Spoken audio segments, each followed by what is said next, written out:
할렐루야.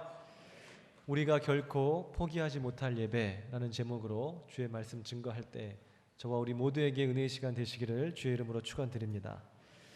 인류는 오랜 세월 동안 삶의 이유를 찾아왔습니다. 오늘 나의 심장이 뛰고 호흡이 있다고 해도 그것으로는 부족하다는 것입니다. 사지가 멀쩡해도 인간은 스스로 왜 사는가라고 물어왔던 것입니다. 그래서 수많은 철학자들과 예술가들이 이 삶의 이유를 학구적으로 풀어보거나 혹은 시적으로 미화하여 그렇게 노래하곤 했습니다. 그러나 오랫동안 삶의 이유를 찾다가도 결국 그 이유를 누구도 명확하게 찾지 못한 채 한 줌 흙으로 돌아갔습니다. 혹자들은 이러한 물음이 그러므로 참으로 헛되다라고 말할 수도 있을 것입니다. 살아있으면 그냥 살면 되지 뭘 그런 철학적인 혹은 그런 시적인 물음을 하느냐라고 말하는 것입니다. 그것은 인생들의 사치라고 어쩌면 비난할 수도 있겠습니다. 물론 어제 유명을 달리하신 분들에 비춰본다면 오늘 살아야 할 이유에 대해 고민하는 것은 사치일 수도 있겠습니다. 왜 살아야 하는가에 대해 고민하면서 시간을 낭비하는 것보다 천금 같은 귀한 시간을 즐기고 또 누비면서 좀 더 값지게 살아가는 것이 더 가치가 있는 일이 아니겠느냐라고 반문할 수 있기 때문입니다. 그러나 누가 뭐라고 해도 삶의 이유를 분명하게 알고 찾는 것은 중요한 일일 것입니다. 그 이유에 따라 우리의 인생이 완전히 다르게 그려질 것이기 때문입니다. 오른쪽으로 가야 하는 삶의 이유를 가진 사람은 오른쪽으로 갈 것이고 그렇게 오른쪽에 삶의 자취를 남기겠죠. 또 왼쪽으로 가야 할 삶의 이유가 있는 사람은 왼쪽으로 갈 것이고 그래서 그렇게 또한 왼쪽으로의 삶의 자취를 남기게 될 것입니다. 이처럼 삶의 이유에 따라서 우리 모든 삶의 자취가 다 달라지고 우리의 모든 인생이 그 결과가 열매가 다 다르게 나타나는 것입니다. 그런 관점에서 본다면 이 삶의 이유를 찾는 일은 얼마나 중요한 일이 되는 것입니까? 반면에 오른쪽도 왼쪽도 아닌 아예 삶의 이유가 없는 그런 사람도 있을 수 있겠죠. 왼쪽도 오른쪽도 아닌 그러한 삶의 자취를 그 사람은 남길 것입니다. 그러다가 때로는 무기력증에 걸리기도 하고 또 삶의 이유를 찾지 못해서 깊은 슬픔과 우울증에 시달리게 되기도 하고 이것도 정도에 지나칠 경우에 누군가는 스스로 목숨을 끊는 경우도 종종 우리는 볼 수 있습니다. 살아야 할 이유가 없기 때문에 계속해서 목숨을 연장할 필요가 없다라는 그런 논리죠. 살아가야 할 분명한 이유가 있는 사람은 그러나 어떠한 시련과 고난이 닥쳐온다 할지라도 스스로 목숨을 끊거나 그러한 일은 하지 않습니다. 지금도 살아가야 할 충분한 이유가 필연적인 이유가 그에게 있기 때문에 그런 것이죠. 저 히말라야 상봉에서 구조대를 기다리고 있는 조난자들을 우리가 한번 보십시오. 영하 30도를 웃도는 극한의 추위 속에서도 살기 위해서 살고자 그렇게 몸부림치는 것을 우리가 보지 않습니까? 살점이 떨어져 나갈 정도로 매서운 바람이 불어오고 손과 발은 이미 동상에 걸려 시커멓게 변해버렸을지라도 그들은 죽지 않기 위해서 고통을 견디어내는 것입니다. 이러한 극한의 상황에서 구조대의 손길을 기다리면서 희망을 잃지 않다가 극적으로 구조되는 장면들을 우리는 다큐멘터리나 또 때로는 이 영화 속에서도 우리가 종종 봅니다.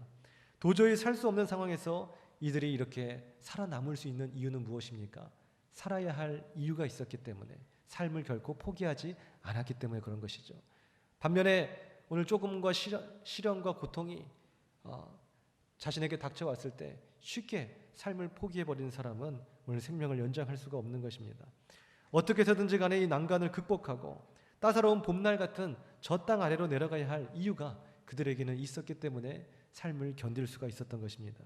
그 이유가 가족이든지 아니면 꿈이든지 사랑이든 신념이든 종교든 무엇이든지 간에 살아야 할 이유가 있었기 때문에 그들은 살아남았던 것이죠. 오스트리아 신경정신과 의사였던 빅터 플랭크 박사는 아우슈비츠 강제 수용소로 끌려갔었습니다. 거기에 수많은 사람들이 가스실로 불려가서 죽거나 스스로 삶을 포기하고 죽어갔지만 빅터 플랭크 박사는 끊임없이 살아야 한다는 삶의 의욕을 잃지 않고 견디어냈습니다. 지금 이 터널을 지나고 나면 언젠가는 밝은 빛이 나오겠지. 그때를 대비하며 현재의 역경을 이겨나가자라고 하면서 먹을 물도 없는 판에 세수도 하고 면도도 하면서 정신을 항상 그렇게 맑게 하고 인간다운 삶을 포기하지 않으려고 스스로 노력했다고 합니다.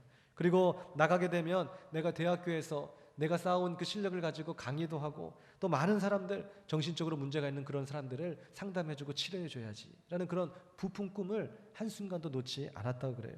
오늘 신랄 같은 그러한 살아가야 할 이유라고 할지라도 그 신랄 같은 이유라도 붙잡았을 때 그는 아우슈비츠 그 수용소에서 살아남을 수 있게 되었다는 그의 간증입니다. 이러한 관점에서 보면 삶의 이유는 그것이 신랄 같은 희망의 끈이라 할지라도 신랄 같은 이유라 할지라도 우리가 살아남을 수 있는 생존의 필수 불가결한 요소다라고 우리는 그렇게 말할 수 있겠죠. 그렇다면 우리 그리스도인들에게 살아야 할 이유는 무엇이 되겠습니까? 우리는 무엇 때문에 오늘 우리 하루하루를 살아가고 있느냐는 것이죠. 내 심장이 뛰고 또 내 코에 호흡이 있다는 것 외에도 오늘 우리를 살게 하는, 아니 반드시 살아야 한다고 말하는 근원적인 삶의 이유는 오늘 무엇이느냐라는 것입니다.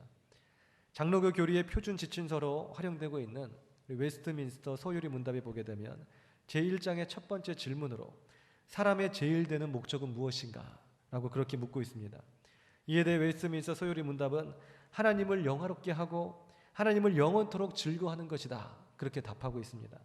그래서 우리 장로교들, 특별히 66권이 무언 하나님의 말씀임을 믿고 오직 예수 그리스도만이 구원의 길임을 고백하는 우리 개혁주의 장로교도들은 하나님을 영화롭게 하고 하나님을 영원토록 즐거워하는 것을 우리 인생의 제1의 목적으로 삼고 그렇게 살아가고 있습니다. 한마디로 너는 왜 사느냐? 라고 누군가 우리에게 묻는다면 우리는 하나님을 기쁘시게 하고 영화롭게 하기 위하여 산다라고 간단하게 대답할 수 있는 것이죠. 이것이 우리의 신앙의 고백, 삶의 이유, 목적, 본질인 것입니다. 실제로 이사야서 43장 21절을 보게 되면 이 백성은 나를 위하여 지었나니 나를 찬송하게 하려 함이니라 그렇게 기록하고 있습니다. 하나님을 찬양하게 하기 위해서 우리 오늘 이 시간 우리가 지음 받았다는 것입니다. 오늘 우리가 살아가야 하는 삶의 이유가 있다면 오늘 하나님께서 오늘도 내 심장을 뛰게 하시고 내 호흡을 숨쉬게 하시도록 오늘 우리의 생명을 연장시켜 주셨다면 그 이유는 무엇인가? 오늘 하루도 오늘 우리는 무엇을 위하여 어떤 목적을 가지고 살아갈 것인가? 라고 했을 때 오늘 이 백성은 나를 위하여 지었나니 나의 찬송을 부르게 하려 함이니라. 주님을 찬양하고 주님을 즐거워하고 주님을 영화롭게 하기 위해서 주께서 생명 호흡을 주시고 내 생명을 연장시켜 주시고 오늘 이 하루도 주셨다라는 것이죠. 이스라엘 백성들은 오랫동안 그러나 이 사실을 잊고 살았습니다. 가장 먼저는 이스라엘 백성들이 솔로몬 왕 이후에 남과 북으로 나뉘었기 때문에 이런 일들이 또한 벌어졌습니다. 북이스라엘과 남유다로 양분된 이후에 북이스라엘은 여로보암을 중심으로 베델과 단에 금송아지를 세우고 오늘 이것이 너희 하나님이다 여기서 섬겨라 그렇게 가르쳤습니다. 오늘 이스라엘 백성들이 북이스라엘 사람들이 오늘 예루살렘은 남유다에 있었기 때문에 예배를 드리러 남유다에 갈 경우 오늘 정치적으로 혼선이 오고 또 여로보암이 아닌 남유다의 통치자였던 르호보암을 따를 우려를 생각해서 여로보암이 오늘 자신의 잔꾀를 낸 거죠. 굳이 예루살렘으로 갈 필요 없다. 굳이 성전으로 갈 필요 없다. 여기 이 금송아지가 바로 너희가 그토록 원하던 하나님이다. 그러니까 베델과 단에 이 두 군데서 금송아지를 세우고 북이스라엘의 수많은 사람들은 그곳에서 예배를 하기 시작했어요. 본질적인 예배가 아니죠. 헛된 예배죠. 형식적인 예배죠. 우상을 섬기는 것이죠. 오늘 삶의 본질인 예배가 사라져버린 것입니다. 예배가 사라져버리니까 삶의 목적도 이유도 다 사라져버리게 되는 것이죠. 그렇게 허망하게 이스라엘 백성들은 망해가고 있었던 것입니다. 그래서 예수님께서 북이스라엘 출신이었던 그 사마리아 여인 우물가에서 만나셨잖아요. 그리고 만나셨을 때 예수님이 그녀에게 뭐라고 말씀하셨습니까? 너희는 알지 못하는 것을 예배한다. 그렇게 말씀하셨잖아요. 그 말이 바로 이 말입니다. 너희는 예배를 드리긴 드리는데 도대체 누구를 위하여 무엇을 위하여 예배를 드리고 있는가? 금송아지고 금괴그리고 그냥 거기다 비나이다 하면 그게 예배인 줄 아는가? 너희는 알지 못하는 것을 지금껏 예배하고 있다 라고 그 여인에게 말씀하셨던 것입니다. 그럼 남유다는 어떤가요? 남유다 출신의 그 이스라엘 백성들은 예배를 잘 드리고 있었나요? 오늘 이스라엘 백성들이 남과 북으로 나뉘어졌을 때 남유다에는 예루살렘이 있었습니다. 그들은 제대로 갖춘 예배를 드릴 수 있었겠죠. 그러나 그나마도 BC 586년에 바벨론에 의해서 성벽이 다 무너져 버리고 성전이 회파되고 바벨론으로 다 끌려가면서 이제 성전도 사라지고 예배도 사라지고 예배가 사라지니 삶의 이유와 목적도 다 사라져 버리고 엉망진창으로 이스라엘 백성들이 그렇게 살아가게 된 것입니다. 오늘 이것을 역사적으로 가리켜서 바벨론 유수라고 하죠. 이 바벨론 유수, 바벨론으로 끌려간 이 일을 통해서 이스라엘 백성들은 이제 이방 신들, 이방 민족의 풍습과 문화들 이런 것들을 다 받아들이고 이방 사람들과 통혼하고 이스라엘의 정체성 무엇입니까? 이 백성은 나를 위하여 지었나니 나의 찬송을 부르게 하려 함이니라. 정체성이 사라져버린 것이에요. 하나님이고 뭐고 이제 다 버리게 된 것입니다. 오늘 세속에 젖어서 세속 문화에 따르면서 자신의 욕망과 욕심, 탐욕에 젖어서 우상을 숭배하는 그러한 그리스도인들이 됐다. 그러한 이스라엘 백성들로 살아가게 된 것입니다. 남유다나 북이스라엘이나 성전을 잃어버리고 예배를 잃어버리고 그렇게 엉망진창으로 살아가면서 오늘 하나님의 자녀다운 삶을 살지 못하게 된 것입니다. 오늘 이 바벨론 유수 무엇을 가리킵니까? 영적으로 이 바벨론이라는 나라는 성경적으로 악한 사단을 가리킵니다. 그러므로 역사적으로 이스라엘 백성들이 바벨론의 포로로 끌려간 이 바벨론 유수의 사건은 사단의 포로가 되고 죄의 노예가 돼서 세속화된 그리스도인들을 가리키는 것이겠죠. 그래서 더 이상 예루살렘을 이제 그리워하지 않습니다. 바벨론에 의해서 성벽이 무너져서 성전이 다 회파되고 더러워졌든 상관하지 않는 그리스도인, 더 이상 예루살렘을 그리워하지 않는 그리스도인, 더 이상 예배를 사모하지 않는 그리스도인. 문양은 혈통적으로 이스라엘 백성들 분명히 맞습니다. 아무리 이방으로 쫓겨나갔다 할지라도, 포로가 됐다 할지라도 눈 색깔이 다릅니다. 혈통이 다릅니다. 피부색이 다릅니다. 그들은 분명히 유대인이에요. 그러나 그들은 더 이상 예배하지 않는 유대인이었다. 예루살렘을 그리워하지도 않는, 사모하지도 않는, 성전을 무시해버리는, 도리어 이방과 구분되어지지 않는, 이방화되어져 가고 있는 그러한 이스라엘 백성들이었다라는 것입니다. 문양은 그리스도인입니다. 문양은 우리가 직분을 다 받았습니다. 집사요, 안수집사요, 장로요, 목사가 있습니다. 그러나 예배를 드리지 않는 목사, 예배를 드리지 않는 장로, 안수집사, 오늘 문양만 그리스도인이지 오늘 진정한 그리스도인으로 살아가지 않고 있다는 것이죠. 세상의 화려한 문화에 비교해 본다면 예배는 참으로 지루하고 고리타분하며 졸리기만 합니다. 그래서 억지로 예배당에 와 있어도 신령과 진정으로 드리는 예배 없이 형식적으로 얽매여 억지로 드리게 됩니다. 그나마 예배를 드려야 하기 때문에 억지로 드리는 것은 불행 중 다행입니다. 이제는 더 이상 예배에 대한 사모함도 그리움도 어떤 열정도 어떤 눈물도 다 메말라 버린 채 세상의 쾌락에 죽어가는 많은 그리스도인들이 지금도 있는데 오늘 이것이 바로 영적 바벨론 유수다. 오늘 악한 사단의 그 바벨론에 의해서 오늘 우리의 성전들이 다 회파되어지고 성전을 보호하는 그 벽들이 이스라엘 성벽들이 다 무너져 버리고 오늘 우리는 그렇게 죄의 노예가 돼서 질질 끌려갔다라는 것이죠. 느헤미야 1장 4절에 기록된 느헤미야의 눈물은 바로 이 눈물을 가리킵니다. 예루살렘의 성벽은 회파되고 그리스도인들은 세속에 젖어버렸습니다. 더 큰 문제는 이제는 더 이상 하나님을 경외하지도 않고 그 누구도 예루살렘의 성전을 보호하는 성벽이 회파된 것에 대해서 문제 삼지 않고 오늘 그 성벽을 다시 건축하려고 하지도 않는다는 사실이죠. 하나님을 잊어버리고 예배를 잊어버렸습니다. 오늘 이것에 느헤미야는 오늘 통한을 느끼면서 눈물 흘리고 있었던 것입니다. 이 느헤미야의 눈물은 누가복음 19장 41절에 예루살렘의 성벽을 보시고 우셨던 예수님의 눈물로 이어집니다. 예수님은 비록 건물로는 번듯하게 그 당시에 예루살렘 성벽이 세워져 있었겠죠. 느헤미야 당시처럼 성벽이 무너져 있었던 것은 아니었습니다. 그러나 예수님이 그 성벽을 보시고 우셨던 그 이유는 무엇입니까? 오늘 영적으로 무너진 이스라엘 백성들을 보셨기 때문입니다. 영적으로 방비해야 할 오늘 영적 그 이스라엘 백성들의 그 성벽이 무너져 있는 것을 예수님은 본 것입니다. 성벽이 무너지면 어떻게 됩니까? 그 성벽 안에 있었던 오늘 성전을 보호했던 그 성벽이 무너짐으로 성전도 더러워지고 회파되어질 수밖에 없게 되는 것이겠죠. 실제로 예수님께서 이스라엘 성벽을 보시고 우신 이후에 오늘 예루살렘 안으로 들어가셨을 때 가장 먼저 도착한 곳이 성전이었잖아요. 그 성전에 들어갔을 때 예수님 뭐라고 하셨습니까? 그 성전은 여러 가지 장사하는 사람들과 매매하는 사람들, 오늘 강도의 구렬이 되어 있었습니다. 그리고 예수님은 말씀하시기를 기록된 바 내 집은 만민의 기도하는 집이라 하였거늘 너희는 강도의 구렬을 만들었도다. 그렇게 말씀하시고 오늘 화를 내셨죠. 성벽이 무너져 버리니까 성전이 무너지게 되는 것입니다. 오늘 우리의 영적 성벽이 무너져 버리니까 우리의 영적 성전이 무너져 버리게 되는 것이죠. 오늘 하나님은 우리의 각 사람이 바로 하나님의 거룩한 성전이다, 그렇게 말씀하셨습니다.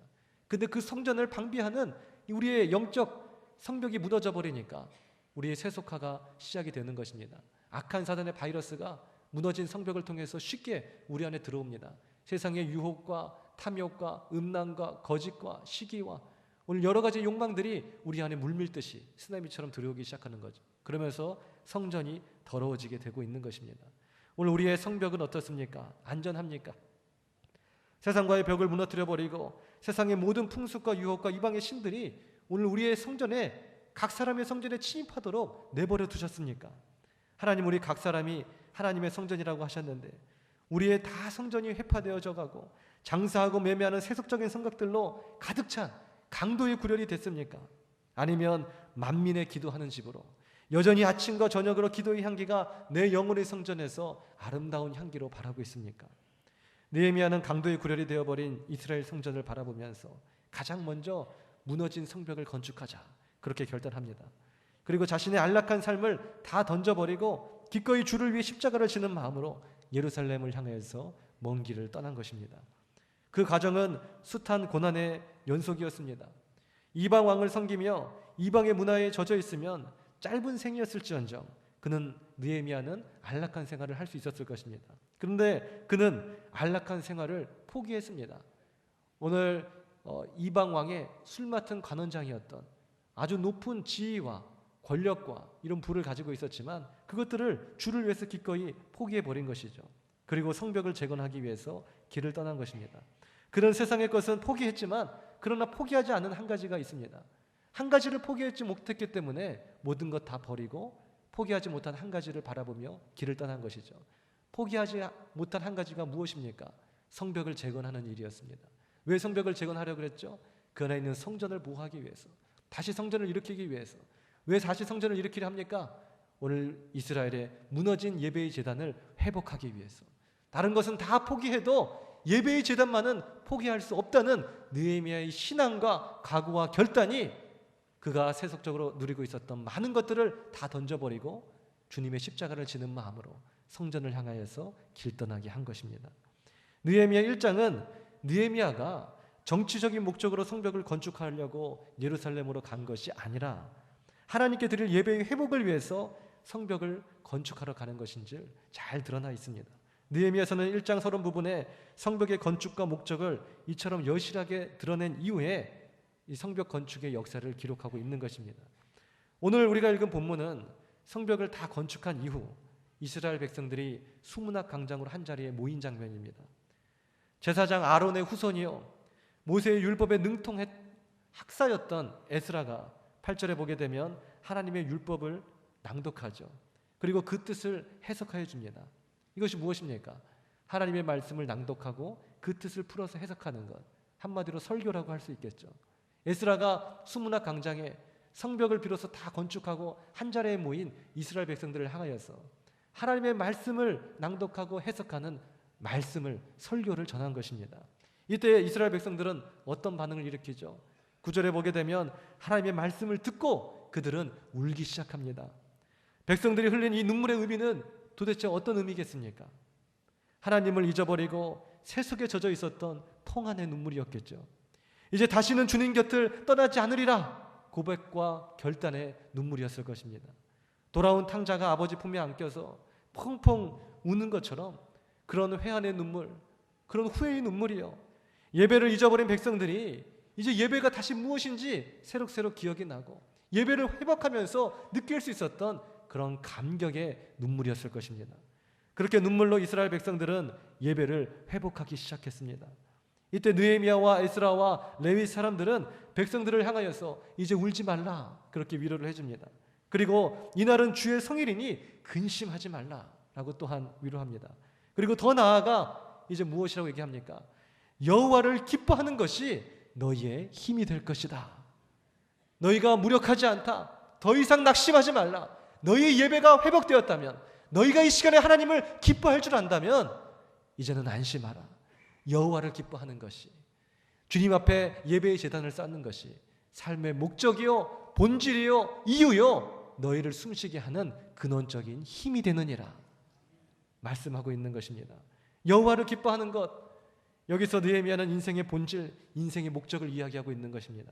바로 오늘날 너희가 드리는 이 예배가 우리가 반드시 살아야 할 삶의 이유가 되며, 더 나아가 오늘 이 시간 우리를 살게 하는 삶의 근원적 힘이 됨을 오늘 느헤미야는 이스라엘 백성들에게 다시 원론적인 이 말씀을 전한 것입니다. 그러므로 예배를 포기하는 사람, 그 사람은 삶의 이유를 잊어버린 사람이요, 살아갈 힘을 공급받지 못한 사람이 되어버리고 말 것입니다. 예배는 우리 그리스도인들의 특권이요, 의무며 삶의 이유고 능력이 되는 줄 믿으시기 바랍니다. 그러므로 다른 것은 다 포기해도 예배만큼은 절대로 포기해서는 안 된다는 것입니다. 그래서 느헤미야는 여러 역경을 딛고 성벽을 건축한 이후에 가장 첫 번째로 예배의 제단을 쌓은 것입니다. 오늘 이 예배의 제단을 쌓기 위해서 느헤미야는 성벽을 건축하기 위해서 부단히 노력한 것이죠. 오늘 우리도 예배의 제단을 쌓아야 될 것입니다. 그러기 위해서는 먼저 무너진 성벽을 건축해야 될 것입니다. 세상과의 담을 분명히 경계를 정해놔야 된다는 것이죠. 그리고 세상의 풍습과 문화와 이방의 그런 종교들과 우상숭배와 음란함과 거짓과 탐욕들이 오늘 내 안에 있는 성전으로 침입해서 내 안에 있는 거룩한 성전을 더럽히지 않도록 단단히 이 성벽을 구축해야 될 줄 믿습니다. 느헤미야가 했던 성벽의 건축은 그 영적 의미는 바로 이 예배의 회복에 있는 것입니다. 이 성벽 건축에 그러므로 얼마나 중요한 것입니까? 이토록 중요한 것이기 때문에, 예배를 회복할 수 있는 그 첫 걸음이기 때문에, 삶의 본질과 목적과 이유를 찾을 수 있는 첫 걸음이고, 더 나아가서 우리가 숨 쉴 수 있는 삶의 근원적인 힘을 찾을 수 있는 첫 걸음이기 때문에 성벽 건축은 얼마나 중요한 것이에요. 여호와를 기뻐하는 것이 너희의 이제 너희가 여호와를 기뻐한다면 이제 더 이상 너희는 무력하지 않다. 절망하지 말라. 여호와를 기뻐하는 너희가 바로 새 힘을 얻을 것이다. 마귀는 이걸 알기 때문에 성벽을 건축하지 못하게 한 것입니다. 느헤미야서를 우리가 쭉 읽어보게 되면 왜 1장에서 시작된 그 성벽 건축이 이제 그 8장에 이르러서야 비로소 완성이 되는 것입니까? 숱한 성벽 건축의 환난과 역경을 말해주고 있는 것이죠. 사실 성벽 건축은 그리 어려운 것이 아닙니다. 느헤미야는 권력이 있었습니다. 또 재물이 있었습니다. 요즘 말로 하게 되면 그냥 벽돌 쌓고 콘크리트 바르면 그냥 무너진 성벽 금방 올릴 수가 있는 것이에요. 이스라엘 성벽이 63 빌딩처럼 그런 큰 작업을 하는 것도 아닙니다. 그러나 그 성벽을, 그 조그만 성벽을 쌓는 일은 그렇게 어려웠고 부단한 힘과 노력이 들여야 했던 것이죠. 수많은 음모가 있었습니다. 수많은 시기와 질투가 있었습니다. 더 나아가서는 우리 느헤미야서를 읽어보면 어때요? 생명 걸고 성벽을 건축해야 했던 것이에요. 왜 이러한 방해가 있습니까? 성벽을 건축하게 되면 비로소 세상과 나는 온데간데없고 거룩한 하나님의 성전만 이스라엘 백성들이 볼 것을 마귀가 알았기 때문에. 성전을 보니까 어때요? 성전이 더러워져 있어요. 가슴을 찢는 겁니다. 오늘 수문학 강장에 모여서 다 울고 있잖아요. 하나님 죄송합니다. 오늘 우리를 예배하는 자로 지으셨는데, 우리에게 예배 받으시기를 가장 기뻐하시는 하나님이신데, 오늘 우리 하나님의 이 성전이, 하나님의 성소와 지성소가 이렇게 더러워지고 이렇게 회파된 줄 몰랐네요. 성벽을 건축하고 나니까 비로소 성전이 보이는 거예요. 그 성전 보면서 가슴을 찢으며 눈물로 통회하는 일이 벌어지는 것입니다. 그리고 나서는 성전 청소가 일어나겠죠. 성전을 재건하겠죠. 그리고 나서는 예배가 회복되는 겁니다. 그리고 나서는 삶의 본질과 목적과 이유가 회복되는 거예요. 그리고 나서는 여호와 하나님으로부터 새 힘을 공급받기 시작하는 겁니다. 그리고 나서는 우리의 모든 고난과 역경과 환난도 이길 수 있게 되는 것입니다. 그러면서 우리는 인생에서 승리하게 되는 것이고, 그러면서 하나님의 나라는 확장되기 시작하는 거예요. 무너진 성벽을 건축하는 것이 첫 단계였습니다. 느헤미야는 이 중차대한 사명을 맡은 것이죠. 악한 사단은 여기서 방해한 것입니다. 세속의 문화를 끊으려는 이 성벽, 세상의 탐욕과 욕심과 욕망과 재물의 욕심, 명예의 욕심, 모든 음란함과 욕망들, 이러한 것들이 오늘 내 삶을 지배하지 않도록, 내 성전을 더럽히지 않도록 성벽을 쌓는 일은 오늘 우리가 부단히도 노력하고 더 나아가서는 생명 걸고 해야 될 일이라는 것이죠. 악한 사단은 우리가 세속의 문화를 끊는 일을 가만히 내버려 두지 않을 것입니다. 그리고 우리가 성전에 집중하는 일, 세상과 나는 온데 간데 없고 오직 구속한 주만 보이도다, 오직 주님만 바라보는 그 일을 다 차단시킬 것입니다. 그리고 예배는 무슨 예배냐? 그 지루하고 따분한 예배, 그냥 주일날 한번 가가지고 형식적으로 한번 드리면 그냥 그리스도인인 것이지, 그냥 집사인 것이지, 그냥 권사인 것이지, 무슨 예배는 예배고 지금보다 더 무엇을 해야 될 것이냐? 세상을 둘러봐라. 저 무너진 성벽 뒤로 하는 저 아름다운 세상을 봐봐. 저기는 탐욕과 쾌락과 오늘 우리를 만족시킬 많은 것들이 있다.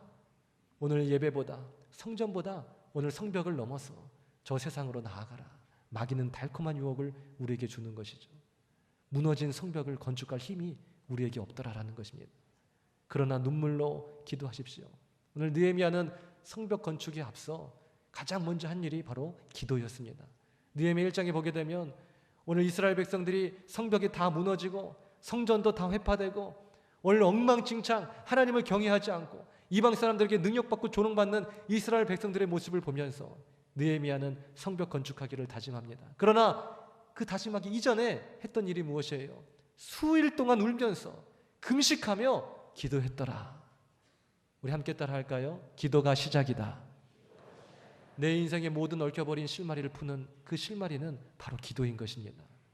기도로서 우리는 무너진 성벽을 다시 건축할 수 있는 것이에요. 기도로서 우리는 다시 내 무너진 재단을 쌓을 수가 있는 것입니다. 마귀가 방해하겠죠. 오늘 숱한 사람들이 음모를 주겠죠. 시기하겠죠. 질투하겠죠. 우리에게 두려움을 주겠죠. 더 나아가서 생명의 위협까지도 오늘 느헤미야가 당한 것처럼 그렇게 너 성벽 건축하면 너 죽일 거야 라고까지 마귀가 말할 수도 있겠어요. 그러나 생명 걸고 성벽 건축하는 겁니다. 왜요? 성전을 살려야 되니까요. 그것이 인생의 목적이니까요. 그것이 인생의 본질이니까요. 그것이 우리가 살아남을 수 있는 유일무이한 방편, 우리의 힘이 되는 것이니까요. 기도하게 되면 주께서 성벽 건축할 수 있는 힘 주실 것입니다. 몸부림쳐야 됩니다. 오늘 이 마지막 시대에 세속화의 물결이 우리의 가정과 인생과 더 나아가서는 이 교회까지 침투해서 오늘 더 이상 오늘 이 성전이 성전답지 않게 오늘 하지 못하게 하는 악한 사단의 세속화의 물결이 강하게 밀려드는 이 마지막 시대에 더더욱 우리가 모이기에 힘쓰고 기도해야 될 것입니다. 오늘 이 성전을 살려야 되는 것이에요. 이 성전을 살린다는 것은 아름답게 인테리어 한다는 얘기가 아닙니다. 바로 오늘 이 성전에서 아침과 저녁으로 분향단을 사르고 아침과 저녁으로 아름다운 기도의 향기가 바라고 찬양의 소리가 끊이지 않고 오늘 빈자리가 미어 터지도록 주의 제단에 나와서 거룩한 산제사를 드리는 예배가 회복되어야 된다라는 것입니다. 우리가 이 예배 회복을 우리가 부르짖고 오늘 여기에 슬로건을 걸고 우리가 무너진 제단을 건축하자, 무너진 성벽을 건축하자, 다시금 우리가 철야 예배 나와서 주님 앞에 열정을 가지고 눈물로 통회하며 기도하자라고 했을 때 마귀가 방해할 겁니다. 기도는 무슨 기도? 요즘같이 바쁜 시대에 무슨 기도? 금요일 날 저녁, 프라이데이 나잇, 주 5일 근무에 금요일부터 이제 시작되는 이 연휴에 무슨 고리타분하게 오늘 철야 예배고 새벽 기도고 이제 다 사라져가는 이 시대에 오늘 뭐를 역행하고 있나? 마귀가 수없이 우리를 합리화시킬 것이에요. 그리고 여러 가지 대소사를 우리에게 줄 것입니다. 발목을 잡고 오늘 교회에 나가지 못할 1000만 가지의 이유를 우리에게 분명히 줄 거예요. 그러나 우리는 생명 걸고 성벽을 건축해야 됩니다. 악한 사단을 차단해야 됩니다. 그리고 다시 성전으로, 그리고 다시 기도의 장으로 나와야 할 줄 믿습니다. 결론입니다. 내 인생에 흐트러진 퍼즐 조각을 다시금 끼워 맞추는 첫 조각은 바로 이 예배가 되어야 됩니다. 어디서부터 어떻게 시작해야 할지 모른다 할지라도 걱정하지 마십시오. 오늘 예배는 모든 문제의 실마리가 될 것입니다. 새해 어떤 계획과 목표를 우리는 가지고 있습니까? 52주 주일 성수와 52주 금요 철야부터 먼저 작정하십시오. 그 어떤 상황과 환경과도 타협하지 마십시오.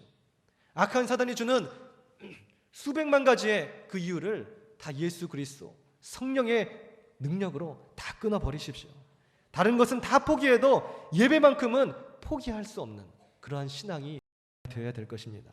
비록 세상의 사람들은 이 예배가 허름한 밭처럼 볼품없다고 얘기할 것입니다. 지루하고 따분하고 시간 낭비라고 얘기할 것입니다.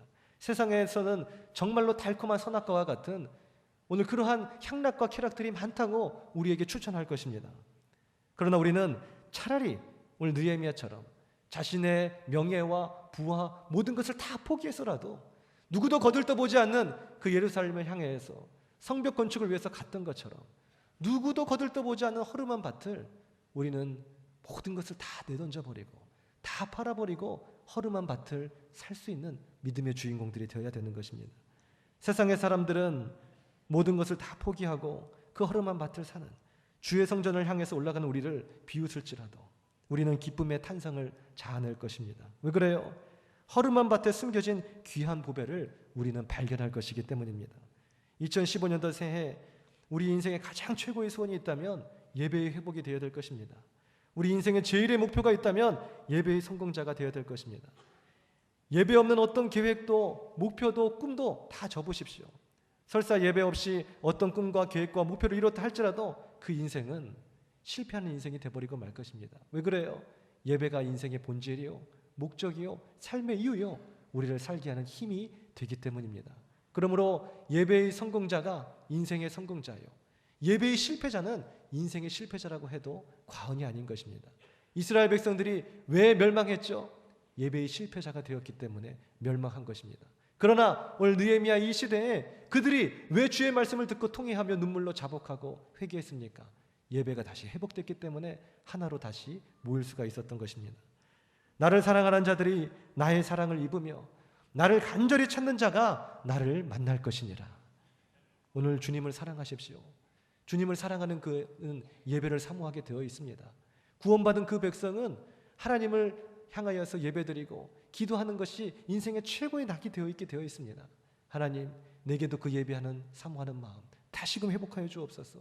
부르짖으십시오. 나를 간절히 찾는 자가 나를 만날 것이요. 하나님 어디에 계십니까? 큰 기도 생활도 안 하고 말씀 묵상도 안 하고 오늘 예배도 안 드리고 왔습니다 갔습니다. 눈물도 통해도 감격도 없는 형식적인 예배 속에서 우리는 늘 불평하단 말이죠. 하나님 어디에 있습니까? 하나님이 계신다면 왜 내 가정이 고통받아야 되죠? 하나님이 계시다면 왜 내 사업장이 어려움을 당해야 되죠? 무너진 재단부터 회복하십시오. 하나님을 간절히 찾는 그가 바로 하나님을 만날 것입니다. 우리 경석교회는 역사적으로 지나온 30년의 역사는 철야 예배의 역사다라고 해도 과언이 아닐 것입니다. 철야 예배 때 우리가 기도함으로, 우리가 정교인 새벽 기도 때 또한 기도함으로, 오늘 기도의 그 분향단을 꺼트리지 않으므로 오늘 여기까지 왔습니다. 기도하는 가운데 하나님께서 우리에게 은혜를 주시고, 기도하는 가운데 하나님 우리를 만나 주시고, 기도하는 가운데 우리를 치유해 주시고 우리에게 꿈과 비전을 주셨던 것입니다. 기도가 사라지는 인생은 비전이 사라지는 인생, 기도가 사라지는 그 인생은 무력해져 버리는 그 인생이 돼버리고 마는 것입니다. 실패한 인생으로 가버리는 것이죠. 우리 인생은 다시금 일어나야 되겠어요. 다음 주에 있을 우리 청년 청소년 겨울 캠프의 주제가 잠자는 거인아 일어나라입니다. 누가 거인입니까? 잠자고 있는 우리 모두가 다 거인이에요. 그러나 거인이라 할지라도 자고 있으면 아무 소용이 없는 것입니다. 핵폭탄이 있다고 할지라도 그것을 쌓아 올릴 수 있는 힘이 없으면 그건 고철덩어리에 불과한 것이에요. 그것이 올라가서 터져서 능력을 발휘해야 핵폭탄인 것이죠. 거인이면 뭐합니까? 잠자고 있으면. 하나님이 우리와 함께 해주시면 우리는 세상을 변혁시킬 믿음의 주인공들이 될 줄 믿습니다. 그러나 잠자고 있으면 아무 소용없는 것이에요. 세상을 변혁시키는 변혁의 주체는커녕 세상에 지배받는 그런 사람들이 되어버리고 말 것입니다. 세상의 환경과 향락 속에 젖어 들어가는 세속화된 사람이 되어버리고 말 것입니다. 직장과 가정과 학교에서 세상의 변혁의 주체로 그 리더십을 발휘하면서 빛과 소금의 역할을 감당하는 주체가 되는 것이 아니라 그 지배와 환경 속에서 그 상황 속에서 지배당하고 마는 그리스도인이 되어버리고 만다는 것이죠. 예배를 사모하고 예배를 포기하지 않으므로 하나님의 사랑을 잊고 하나님을 만나는, 그래서 인생의 모든 문제를 해결받고 천국의 복락을 영원토록 누릴 수 있는 주님의 귀한 종들이 되시기를 주의 이름으로 축원드립니다. 기도드리시겠습니다.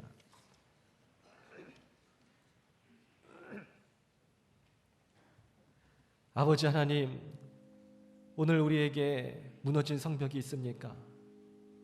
무너진 성벽 사이로 악한 사단의 세속화의 물결들이 내 영혼으로, 우리의 가정으로 많이 침투해 와 있습니까? 그 모든 악한 사단의 바이러스들 예수의 이름으로 다 물러가게 하여 주시옵소서. 오늘 하나님을 간절히 찾는 자가 하나님을 만날 것이라고 주님 말씀하지 않으셨습니까? 나는 하나님께 불평과 원망을 하면서도 하나님을 간절히 찾았습니까? 우리에게 다시 무너진 제단이 있다면 회복할 수 있도록 도와주시고, 그것을 위해서 우리가 간절히 부르시며 기도할 수 있는 몸된 교회 주님의 귀한 종들이 되게 하여 주시옵소서. 그래야 우리가 기도할 때에, 주님께 부르짖을 때에 첫사랑이 회복되게 도와주시고, 첫사랑의 그 하나님의 은혜가 회복되게 도와주시고, 그 은혜 속에서 놀라운 하나님의 능력과 축복들이 다시금 2015년도 한 해 넘쳐날 수 있도록 우리 모든 성도님들을 축복하여 주시옵소서. 그러기 위해서는 우리가 오늘 이 시간 결단해야 되겠습니다. 무너진 제단을 회복하리라 마음의 결단을 하고 느헤미야처럼 수일 동안 금식하며 기도하는 그러한 결단의 자세가 우리에게 있어야 되겠습니다. 무엇을 위해서 한 해를 계획하고 투자하고 있습니까? 오늘 가장 우선순위가 하나님을 기뻐하는 것, 하나님을 영화롭게 하고 즐거워하는 그 예배의 회복이 우리 안에 다 있게 하여 주시옵소서. 감사드리며 예수님의 이름으로 기도드려 싸움나이다. 아멘.